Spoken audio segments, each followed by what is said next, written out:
காதலை ஏற்க மறுத்ததால் சுவாதியை கொலை செய்ததாக ராம்குமார் கூறுவது நம்பும்படியாக இல்லை என பாஜக தேசிய செயலாளர் ராஜா கூறியுள்ளார். இந்த படுகொலையில் பல மர்மங்கள் உள்ளதாகவும் ராம்குமாருக்கு பின்னணியில் உள்ளவர்கள் யார் என்பதை காவல்துறையினர் கண்டுபிடிக்க வேண்டும் என்றும் ராஜா வலியுறுத்தியுள்ளார். திருச்சியில் செய்தியாளர்களை சந்தித்த போது அவர் இதனை தெரிவித்தார். 60 நாட்களுக்கு மேலாக இவன் சுவாதியை தினந்தோறும் விரட்டி சென்றிருக்கிறான்.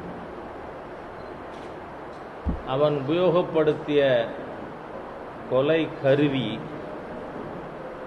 பயங்கரவாதிகள் பயன்படுத்துகின்ற கருவியாக தெரிகிறது. வேலை தேடி போனவன் வீச்சருவாளோடையே எதுக்கு போனான்? இவன் அங்கு வேலை தேடி போய்